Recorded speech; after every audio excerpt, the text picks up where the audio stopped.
All right, welcome to the Hashknife Hangouts with me, Calen. Also, you can find me at CB Carpenter on Facebook or Hashknife Kid on Twitter, and my dad, Brandon. Like most middle-aged men, he is ghosting on his wife's Facebook profile, so you won't find him on Facebook.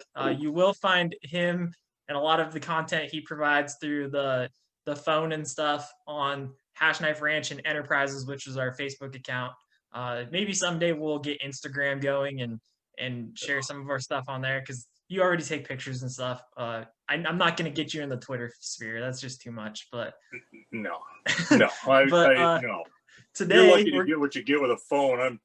I'm horrible at that, and if I got good at something, then you might be subjected to very inappropriate things at all at my, keeping me entertained. Yeah. So with that, today we're going to be going over a lot of the fall stuff that happens on the ranch, especially for us. Many of our followers already know us, but anybody who's new to us, we're South Central Montana ranch out of Rygate, and we've got a small cow herd and then a very small horse herd. But the fall time is where the cows really get the focus, and you got all the calves with the weaning and going to market, and then the cows with getting pregnancy tested or preg test, and then ultimately culling them if they're just not pregnant and they don't have a calf in them. So with that, that's kind of what we're going to cover today. It's a lot, but this hour can go pretty quick. So I'll kind of turn it over to you on that one. Well, it's summertime. I've been working these horses a lot, just kind of maintaining the cows, checking mineral, looking them over, riding through them, making sure everybody's good and healthy.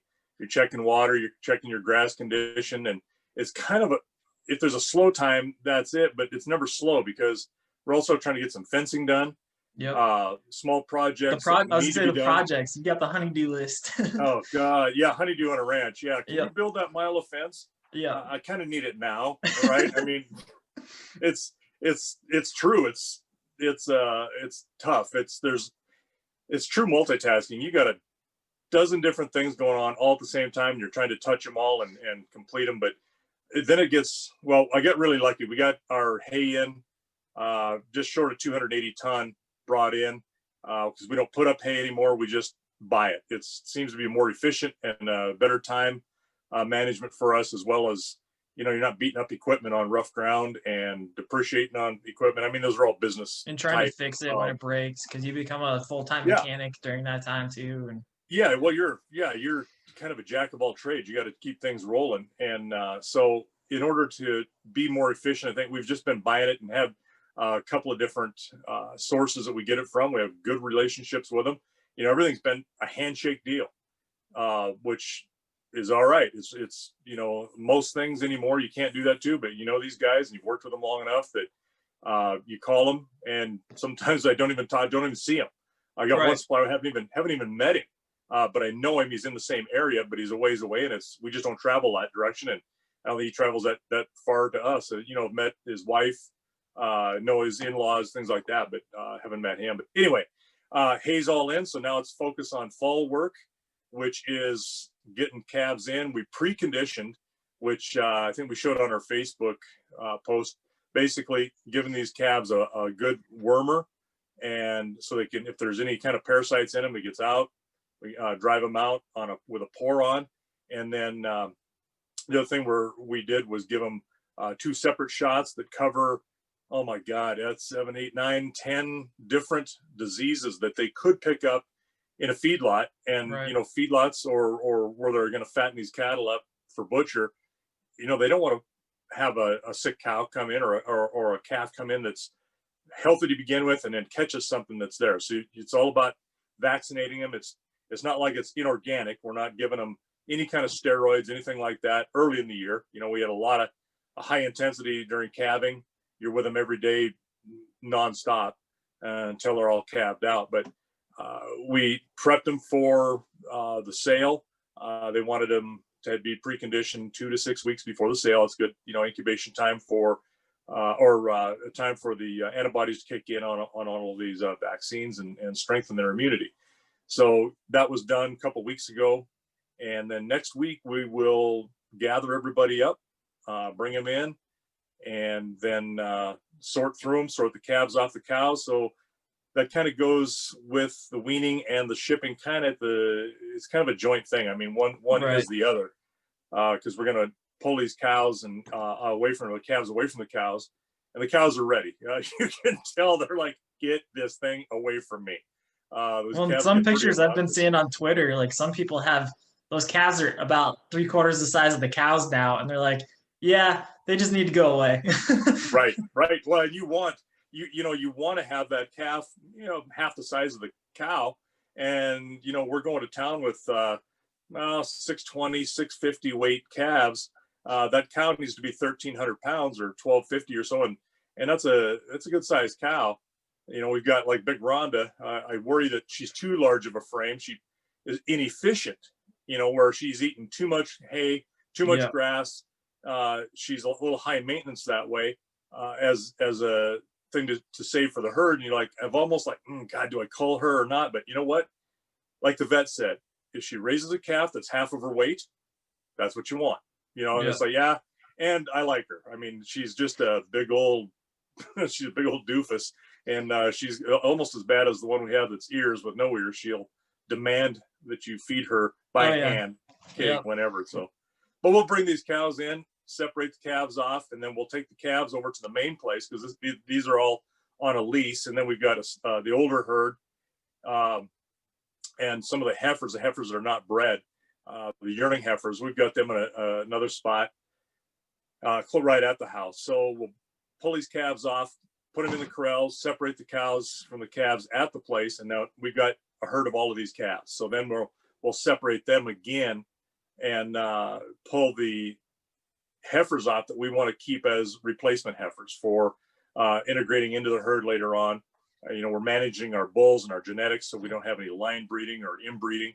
And then we rotate our bulls when they get to where, we can't breed anymore with that, or they become so limited, or that bull gets old or something happens to them, like what happened this summer. We lost basically 2 bulls. One broke his tool, and the other one got beat up by the one who broke his tool. So, and that the one that we sent to town first was really hard on cows. Anyway, I wasn't really happy with him. We've only had him a couple of years, but he was a little too aggressive. So, you cull them out as well. Again, and then the culling comes into all this as one big part. So, we'll pull these heifers off, and then I call them the maidens, where they're essentially just this year's calves. And then we will continue to feed them, get them used to, the waterers in the corral so that they can drink out of a waterer. And then we'll just kind of keep them with the bulls. They're not sexually mature by any means. We'll get about 9 months old, they start to get sexually mature and could breed, and that would be bad. But we'll keep them with the bulls for just a month or so, place to keep them, calm them down, and then we'll pull the bulls off of them and then segregate them as well, keeping them away from the cows so that they don't try to go and nurse out these cows, because they'll for about a week or so, you're going to hear nothing but bawling from cows and calves, and calves to cows. They're all trying to find each other and get that maternal bond back. But really, it's busy. It's time sensitive. I think we're going to ship on Thursday. So so when we pick them out, we'll bring the calves with us. We got to start it early morning. I need to be riding, probably a half hour before the sun comes up, just as when it's light enough to be able to see, like it did when we gathered to precondition. But get those cows in, bring them in, and get it done, get them separated, and then we got to haul them to town. We still got to drive another 80 miles into Billings to take them to the stockyards where they'll be sold the next day. And they've got some, it's a big buyer sale.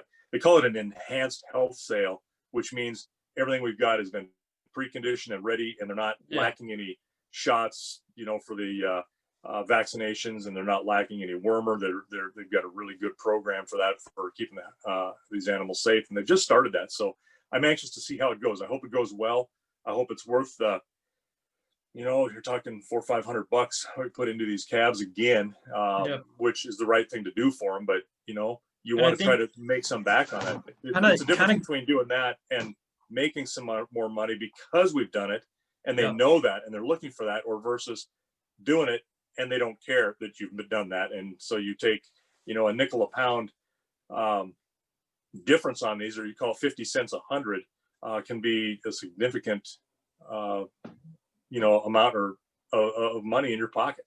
Yeah, and I think kind of to hit on the immunizations, those immunizations, I think people don't realize how important that is because like you're saying earlier with the feedlots and whatnot, it's very similar to how everybody's dealing with COVID, and this is probably the best way for people to understand because they've never really had to deal with this before, but the cattle get thrown into a giant population that's probably going to be uncontrolled to an extent, and they're just all milling around, and they come up to the trough of like either the feeder trough or the water trough, and if somebody's got the sniffles, it's going to go all the way in that herd, and the worst part is if it's a deadly disease or it's a debilitating disease, you've just lost money also, because what's going to happen is all those cattle are probably going to have to be destroyed, because if it's something that can't be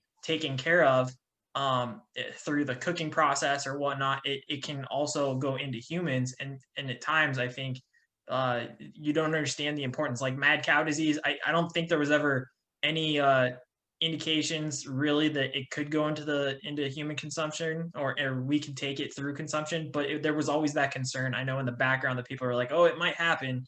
But that's why stuff like I think it creates that a little bit of that complication there, because you're also going to lose a crop loss in a sense. Well, yeah, there's and you got a number of issues there talking about that. The mad cow disease started with a single cow dairy animal brought into the States from Canada into a specific spot. I think it was in Washington, and then everybody panicked, which is not a bad thing. I mean, isolating that is okay. Our markets took just a giant hit to it when that happened. Yeah. And it's, I don't think we've really still recovered from that. But yeah, you're talking, destroying animals. That's catastrophic, and that rarely happens. You'd have like anthrax or something like that. It's always possible. It's in the ground, but we've really managed that so well. Brucellosis is another issue, particularly in our part of the country. We were brucellosis-free state. Most of the states were, almost had it eradicated. And then, through different policies of our local, state, federal governments, allowing, grazing of animals and wild animals, particularly buffalo. There's people argue both ways on that, and I'm not going to get into that, but the brucellosis come from somewhere. So if you're transported a long ways or out, then your animals should be bangs vaccinated, or call it bangs or brucellosis vaccinated. But rarely do the feedlots have to destroy animals. It's the disease or precautionary things they do to prevent disease is very, very good. Usually what will happen is that the worst case scenario is that you'll get a bunch of cattle in a pen, because they are tight confinement. They can eat and they can drink and walk away from that. But you're looking at, a lot of weight loss, getting sick, just like we are when we're sick, and then they'll recover. Well, when they do that, it takes extra feed, it takes time, it takes medicine.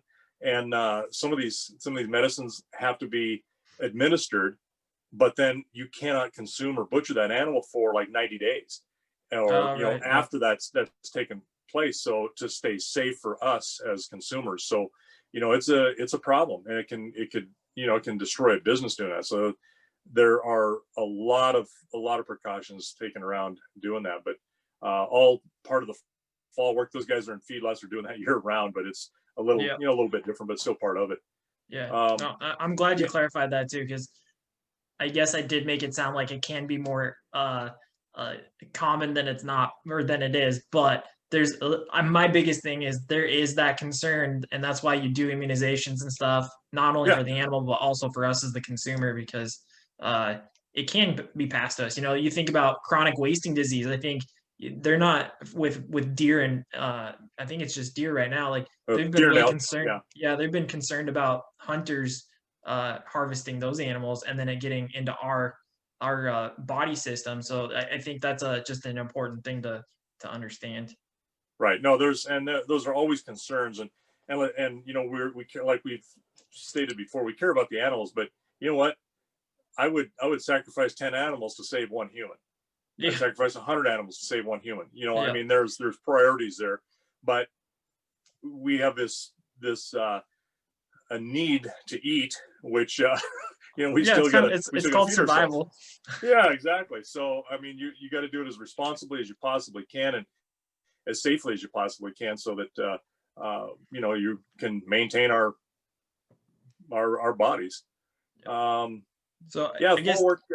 What else did you have on that? Well, I mean, I is was gonna say we talked about shipping calves a little bit, like the process, but specifically for us, smaller ranch, um, about 80 miles away from we always call it town, but right. 80 miles from essentially our market, and we only have horse trailers, so you've got to do multiple trips typically to get all the calves to the market. So that's also part of the reason why you're saying you got to wake up early and get things kind of pre-sorted and prepared and ready to go, because once you load up a trailer, you're down the road and then you're going to be coming back empty just to turn around, put calves in and go right back down the road, and you do that all day long until it's done. And Right.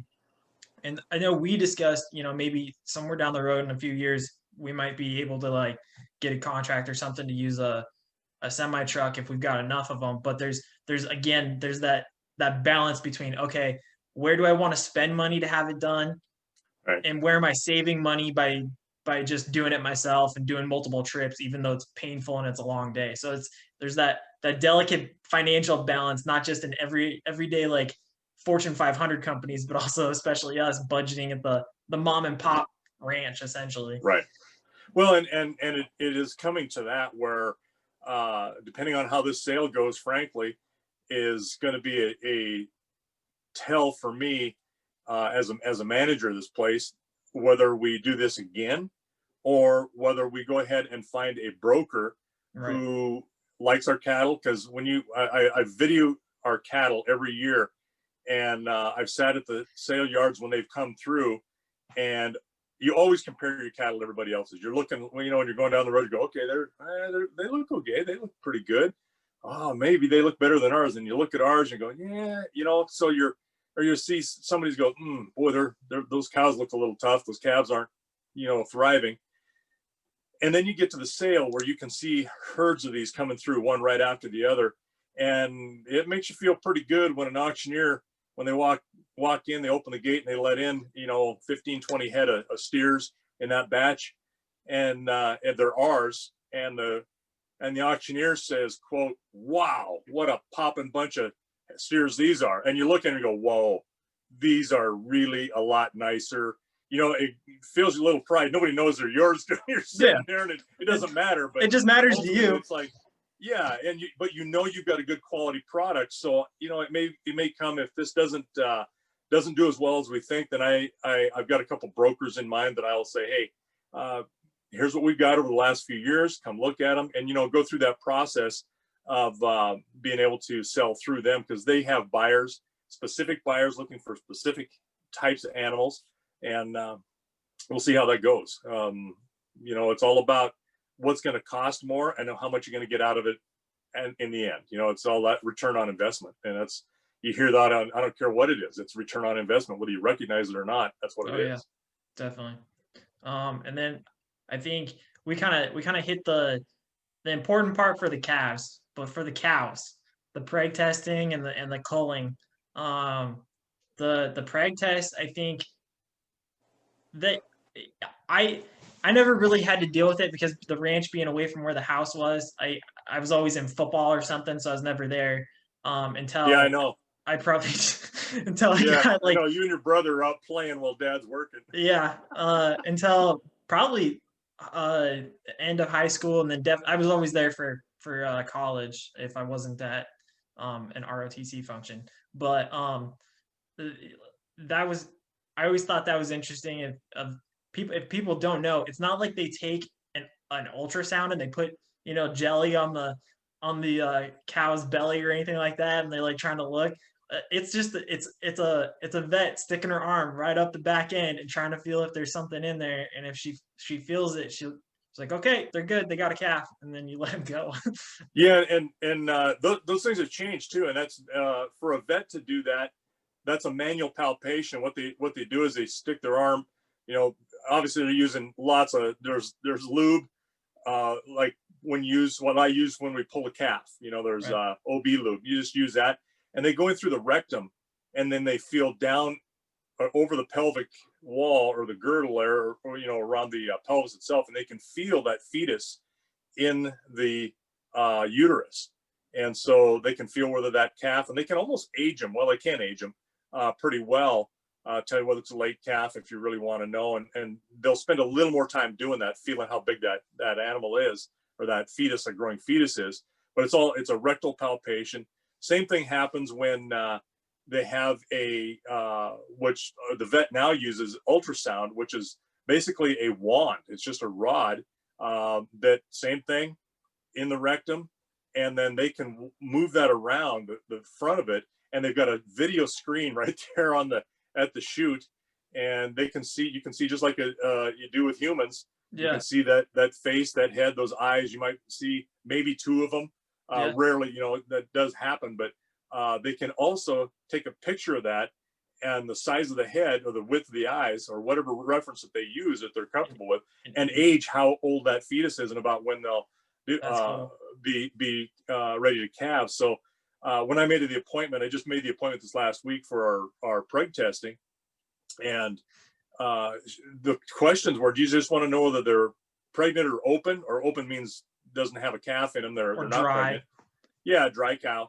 Are they Yep. open, or do you also want to age them, which is also another cost? It's like, it doesn't matter because I know when we put the bulls in.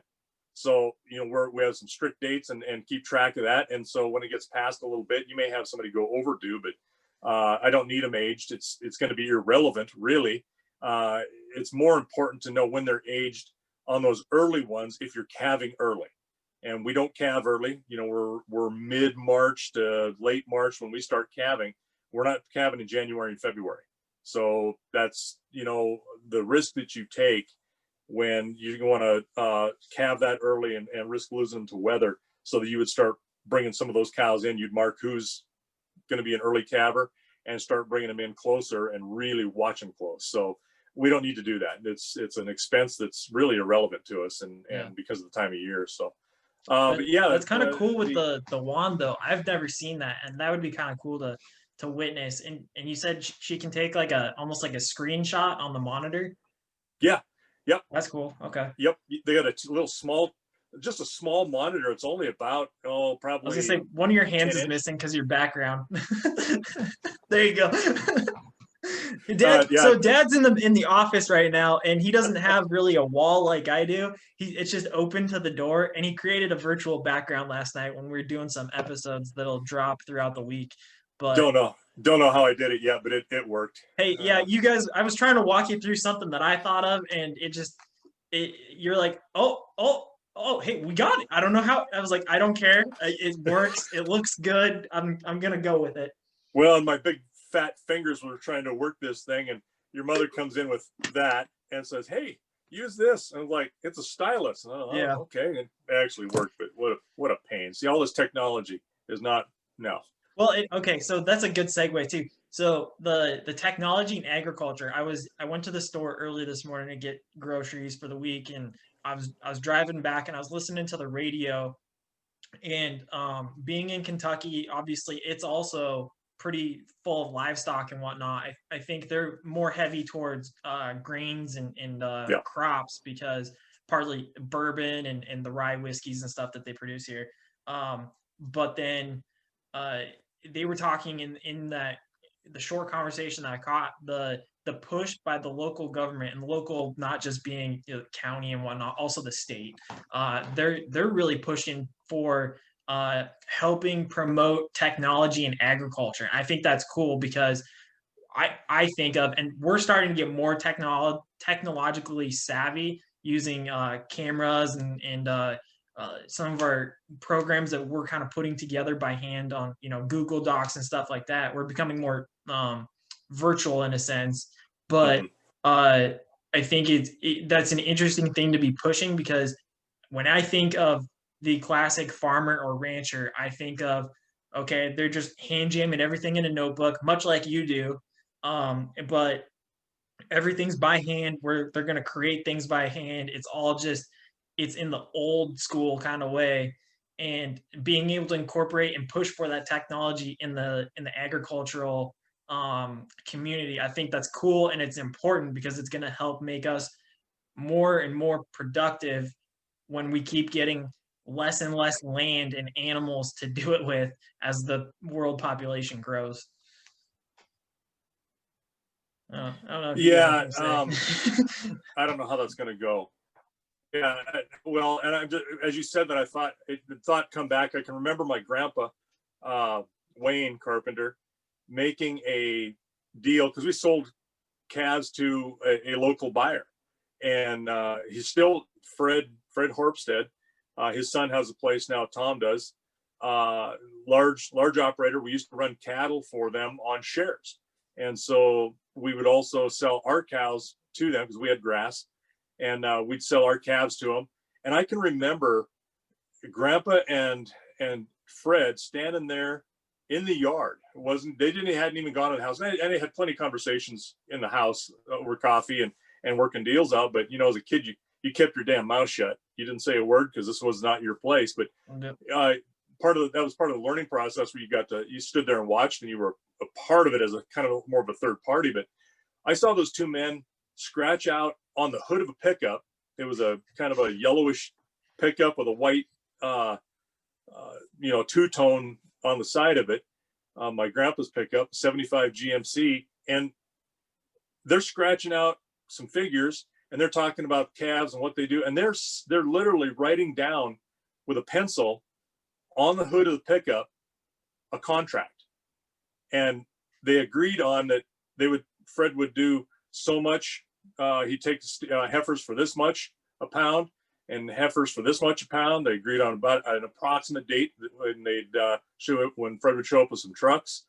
And if they were less than that, they'd take a slide, or there was a slide on it, like so many pounds, it'd be a little bit less, or if it was too, or a little bit more, if it was too many pounds, a little bit less. I mean, the whole thing was worked out, and it was written down on the hood of this pickup, and they shook hands, and that was the deal. That was it. And never was there So odd.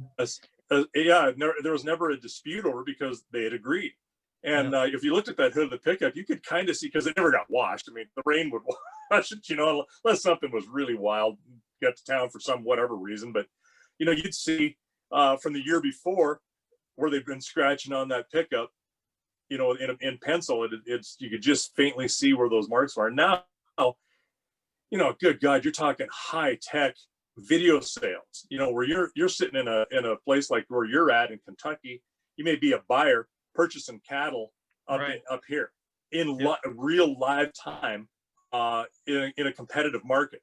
So, things have just really, and that's nothing new. That's been going on for 20, 30 years now, 25 years, I should say, video catalog sales and that kind of stuff. So it's a big leap, big change. With things like, we're using Zoom because I'm not there, but like I see things like that happening more and more frequently too. They've got, if you saw pictures of the NBA finals and stuff like that, the walls just became Zoom screens. And I could see auctions being the auctioneer standing up there on the pedestal, and then they've just got Zoom screens with some people in attendance physically, but a lot of Zoom screens of just, yep, that one looks good, I'll take it.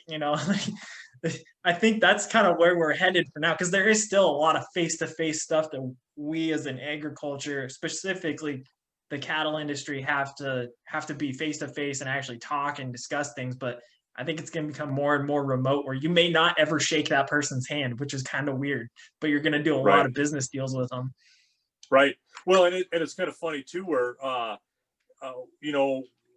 the only auctions that we go to anymore to purchase are to get a bull or buy some bulls.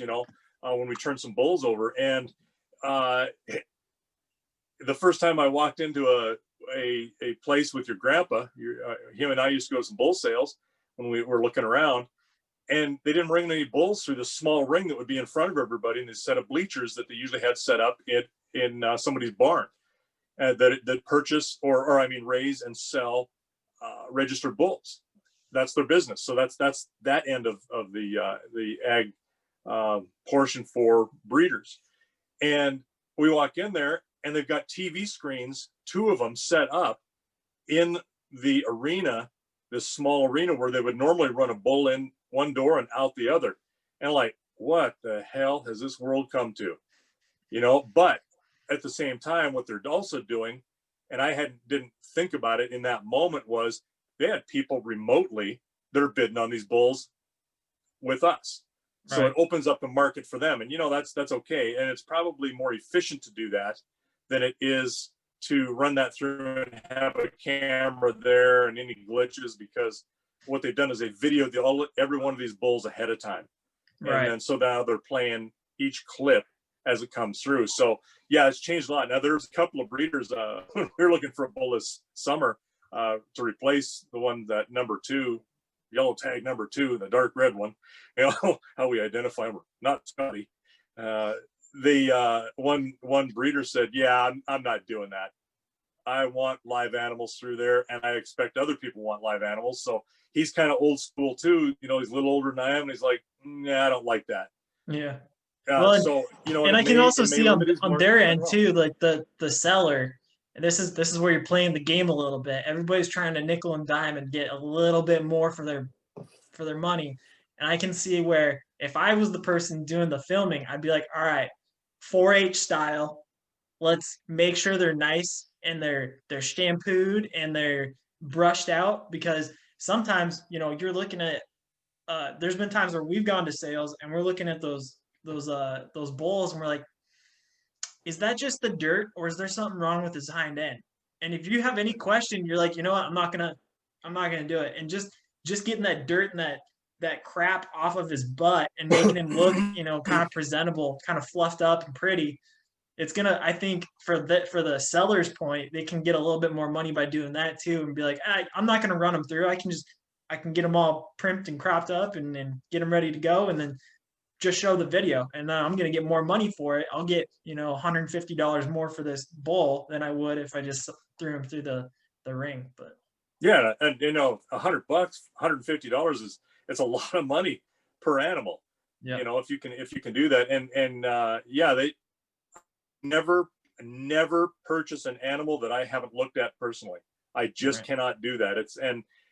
But we're only buying bulls and the occasional bred cow or something, or we may buy some heifers if it's right, and we need to include a little bit different bloodline or incorporate something. But I still would not buy without looking at them. Now, I'm not buying 1,000 head of steers in a day either. So some of these buyers, you know, are looking on video. They're, you know, it's about volume, and you can have stuff slip through, but they are, at that point, they're a broker, they're a buyer, and they're buying for somebody else to put somewhere else, you know. So they're going to probably figure in a certain amount of, call it loss, because that animal isn't quite what the up to the standard that the rest of them that it's standing with is. You know, we're kind of going down a little bit of a rabbit hole there, but it's still about the marketing and you know, the sales of it, but from shipping. But when I look at an animal, I want to see them, and you got to look past the dirt. It's like buying a car that's dirty. You got to look past that. I'm looking at shape. I'm looking at tone. I'm looking at, you know, for body conformation. How long a back do they have? How small the shoulders do they have? Are they got good feet? You know, there's all those things that you're looking at. Yeah. And then I have also been on the other part of that before I was, you know, doing this kind of work, and that was being, you know, just out of high school, and your whole life is revolving around picking up extra money by doing whatever you can for anybody you can. A lot of riding for people, heck, even cutting meat in the local butcher shop, you know, whatever it took. And I can remember springtime working for some people, helping them out for the day, and they raised registered Angus bulls.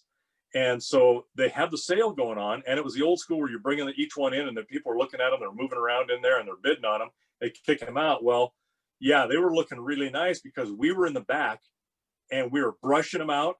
That's what I was saying. Brush, and we are working hard and fast because we're prepping each one of these, and they have been pre-done to the most part, getting like, I mean, they were even using clippers on it, you know. Oh wow. Well, then you're going hard, and you're taking a vacuum. That's not a vacuum, it's actually a blower brush, and they're blowing the dust off of them, getting the big stuff off, and then they're spraying light oil on them, you know, like baby oil, mineral oil, so they shine a little bit coming in. So I saw that, and you'd work your butt off. They'd sell 150 head of bulls, and you'd do that in about a 3-hour period. Yeah, you know, that's one a minute or so, and man, you're working for these people as hard as you can. The big payoff was you got a steak dinner that night. You got free booze for a couple hours. You know, I mean, it's cheap labor, but you know, you're helping each other out too. Yeah, and I think, you know, we just kind of, I think we covered what we really wanted to cover with the fall stuff. So I think we're just kind of going down sales now, which is, it interests me. But you're talking about conformity of the animal and stuff. We really talk about it with horses, but not a lot of people, unless you're breeding cows specifically for genetics and stuff like that. A lot of the times people don't realize how much goes into also the genetics and the conformity of those animals. And that's things that you're talking about, seeing an animal in person. You and I have done that multiple times at again, the bull sales. We're looking at those little charts sitting down there in the right hand side of the corner of the sheet going, hey, you know, he's a good, you know, from his mom and his dad's side, he's got good milk. He's got a low birth weight or a high birth weight, depending on what you want. Ease of calving, your EPDs, you know, you're just looking and getting what's those best numbers that you want for your herd. And for us, we were doing we're looking at ease of calving was one, and then kind of mid to low birth weight, but with high growth rate. So by the time they're hitting weanling, they have significantly higher weight. I think there's those little tiny intricate details that people just don't know about, that there's a lot behind the scenes that if you're not aware of what it is and suddenly you look at it like for your first experience, you're going to go, whoa, there's a whole lot more to this than just saying, yeah, I'll take the cow. Right. Yeah, no, I've seen some animals have really good conformation on a cow or a bull, like, man, that looks good. And then you look at your EPDs or expected progeny, you know, from their sire and the mother, and they combine those, and then they come up with these numbers, which it's somewhat science, but it can be very highly manipulated as well, because it's within that statistic. Herd. Yeah, but it's within that herd, and you can say what you want to make your cattle look better or worse, and nobody's going to do that. But it gives you an idea if they're halfway honest about what they're doing. Is this cow milk really well? Did this bull's mother milk really well? And he'll pass these genes on. This is what he was at a birth weight, and this is what he was when he was a weanling. When they weaned him, here's what he is at a yearling. And so you can see those growths, and those are really good, but you can't take your eye off of those. You can't completely depend on them, but you can't take your eye off them either. And I've seen some animals, like I said, that were really, really nice looking animals with a phenotype which you would really want, you know, what they're expressing physically. But then you look at the EPDs, which is supposed to be an expectation of their genotype. You know, what are they carrying with them? And you're like, man, if I get a milk of like 13, which is way low, I want that milk up there in the 20s, low 20s to 25 as a high milker, or good, really good solid milker. That's a gene. It's an expected gene that they may pass on. And there's all kinds of these. It gets down to the marbling of a ribeye steak that's in that. It could be in that animal's genetics. I mean, they can get very, very specific and very complicated. And there's really only about 4 or 5 of those EPDs that I really pay close attention to, and it's worked out. I mean, we've partly, I think, you know, there's a lot of luck that gets involved. It can't be just all because you got a good eye. Well, there's bad luck too. And There's bad luck too. I I picked up think some bad we go animals. down that road for a second. There's bad luck, and we're dealing with that today. We just happened to catch one with bad feet, Yep. and that was a bull. So you're Yep. thinking, okay, that's not a big deal. It's just your bull. All right, that bull bred for what, 2, 3 years? Oh no, that bull was about we had him for about 4 years. Okay, 4 years. There's 4 years of calves that he has produced that we kept also as replacement heifers. And those replacement heifers are now producing. And we're trying to identify, okay, who's got bad feet, who doesn't, because now Right. suddenly that goes down the tree of the calving in the herd, and you're like, dang it, like this is another loss. And you might see one, you're like, oh, that'll be a good heifer, but then you're gonna like, no, it's got that hoof back that hoof bloodline. We may want to just cut our losses, and I guess that goes to our culling. That's Culling. You may see something and you're like, I want this cow, or I want this heifer, and I'll keep her later. But then going to the business side, taking away the personal side of it, you're just like, I can't. It's not worth the risk. I'll just take my loss and get rid of them and not pay for them several years, and then end up creating several more generations uh, of cattle that have hoof issues. And that's just an example of how one individual can really impact an entire herd without you really knowing it. And suddenly, when you do, it's a little too late. Well, you're watching those things anyway, but his foot issue never showed up until he was I think 6 years old. Well, and he was a big boy too, because he was a big boy. When you sold him, was he? I threw out an astronomical number and I was 10 pounds off, and you told me no, he's not that big. I think it was like he was 2190, wasn't he? That was like 23, some 2340, 2350. He was dang near. That sounds right. It was like he was like, I think what happened was he was 2290, so 2,290 pounds, because I threw out a weird number of, oh, he's 2,300 pounds. I'm just sitting there on the rail, and you look up at me and you're like, no, that's no. I'm like, well, what do you think? He's like 21. I'm like, all right, I'll go. That's probably sounds good. And then you texted me because I was in college. You texted me later when you sent him to town. You're like, yeah, you were pretty darn close on that bull. So that was another thing too. We didn't think it was necessarily genetic. We're like, oh, he's just a big boy. He's, it's like a horse. You feed him too much, their hooves might start splaying out, and you're gonna be like, maybe I should put this horse on a diet. But well, and that's also a problem with some of the feeder cattle. You have to warming them up. You can't just throw a bunch of feed at them really fast, really high protein feed, because it'll show up in their feet like a founder. Yeah. And so you can hurt bulls like that. And that may not have been a genetic issue. Looking at him the first time I saw that, I thought, oh man, did somebody hurt his feet? Did they try to put weight on him as a yearling for sale? But when they passes on to other heifers that we had, then we got a genetic issue here that didn't show up, which normally those issues will show up if they feed them too hot and almost cause like a founder type of issue. Those will show up right away. This did not even express itself until he'd been breeding for 4 or 5 years anyway. I think it was 6 when I called him or sent him to town when we identified that, only because he started limping. I was like, what the heck? And I thought, well, he's never had an issue. Yeah, he's a big boy, but there's just not something right here. And then that winter saw some of these calves, or they were 2-year-olds by that time, heifers that were having a calf, and like, oh crap, look at this one's starting to limp. And so you're looking their feet over, and there's a little bit of a marker there, and I'm like, okay. So then you go back to, okay, what cows was he exposed to? What could be his possible progeny? And then you start to narrow down, and you really watch those. And as soon as I saw a problem with them, then I go, okay, is this fall they got to go to town? I don't care how good they look.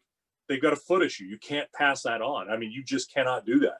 So we got everything. I don't think we have any foot issues now. We were able to take care of that in about a 2-year span, and I think we're good now. But that whole culling issue starts. It isn't just in the fall. I start looking at cows. Well, it's year round, but when they're calving, how hard do they calve? Do they have really good calving ease? Are they a problem? Will they take their calf? Are they a problem to us? If they're dangerous, there's been times where like, nope, it's too dangerous. We just need to send them to town. Right. So yeah, you've got all of these issues that you're looking at, and you're looking these cows over continually. Um, how are they sustaining their calves? How do the calves look? If you Yeah. got a cow that looks okay, but this calf is really, really thin or just not growing, then is she not milking well? What's happening? So you got to start looking at some of those things. And as they age, they are not going to be as thrifty. So the calf will suffer. So if you start looking at that calf and go, that's kind of a puny calf. Let's look at her cow. Or, because you're just watching them all. We tag them and they're matched by ear tag number. Then you're able to track that and keep an eye on it. But that all starts. It's year round, but it also starts calving throughout the summer. You're watching these calves grow. You're watching the cow. Are they really honky? If they have a bad attitude, gone. Remember 31? She was a problem. Painfully aware. Yeah. She's no longer a problem. Hasn't been for a while because of that. So yeah, let that be a lesson to you. Yeah, definitely. Right. So, now, and I'm doing the same thing now. I'm looking, and you cull harder, especially it's a little easier to see it at the end of the summer, because how much do they put themselves into this calf? Are they pulling themselves down too far? Well, they won't recover and sustain another calf. It's time to go. Yeah. So and I think that happens. That's a follow-up that I think we've discussed it before, but I just don't remember. I know, there's always there's the predictability of, okay, we've got about this many cows in this year that was born that'll be coming about the right age that they need to start probably just going to town, because they're getting too old. It's gonna draw them down too much. We Right. can't really risk it, stuff like that. There's that predictability, but what percentage of the herd do you look at as kind of a buffer for yourself in your head when you go and say, okay, what's going to be my unpredictable amount? Is it like 10% of the herd going, yeah, I'll probably lose 10%, or is it just kind of I think about this many? Well, it's all going to depend on how many replacements you have that year too. If you have a high Right. number of replacements one year, so you save, let's let's say 25 heifers. Yeah. And let's say you've got 150 heifer or 150 in a herd, so you've got a high percentage as they age. You're gonna lose some here and there. They're gonna not be as well. But that age class, when it gets about 10 years old, they're pretty old cows, and we're able to stretch some of these to 12 and 13 years old just because of our management practices. Right. That we don't breed early. So you could potentially have a very significant number, like 15% of your herd all of a sudden has to go in 1 year because they've just reached an age where they're losing their teeth.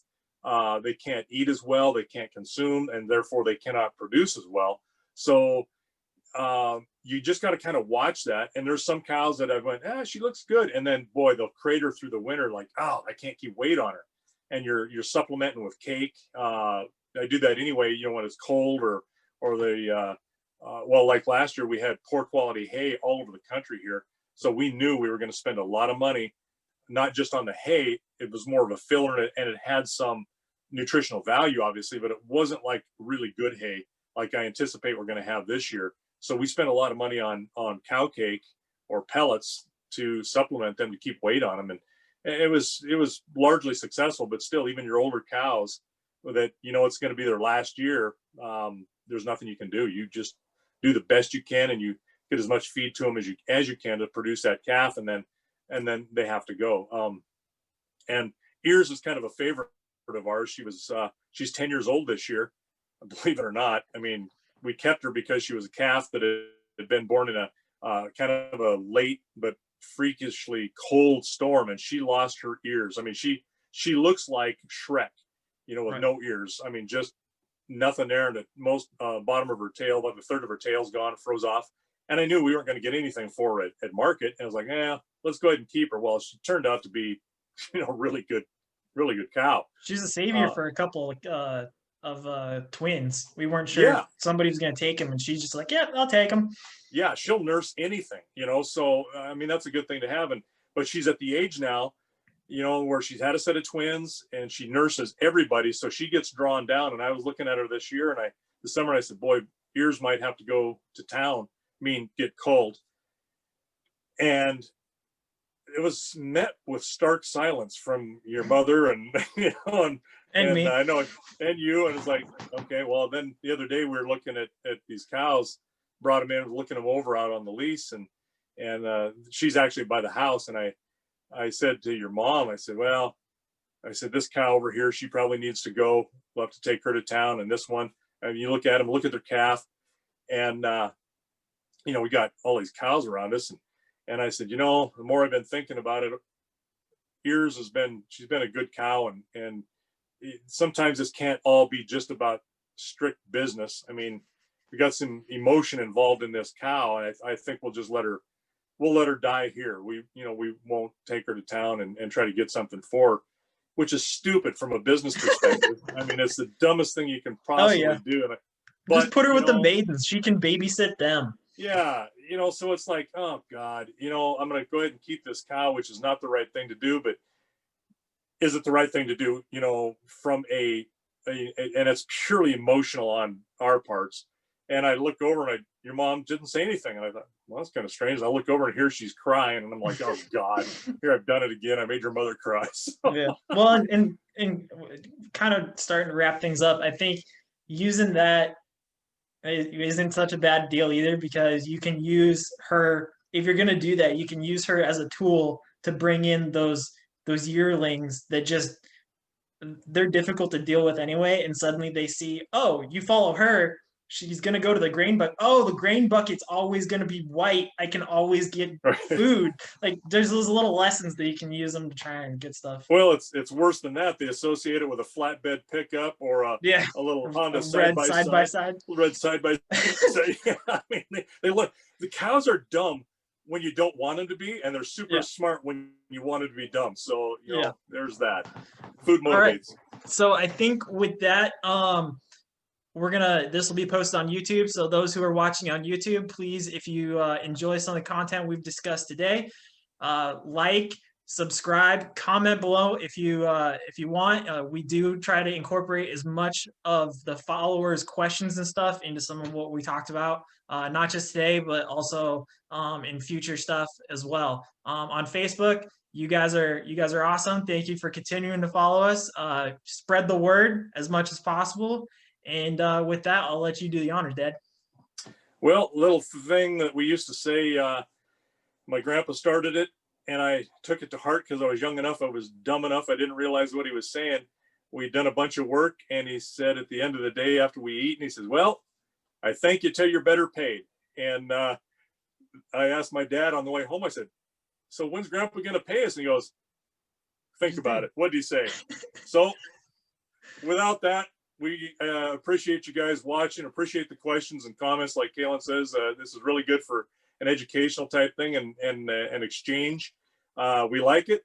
We're glad you tune in. So we thank you till you're better paid.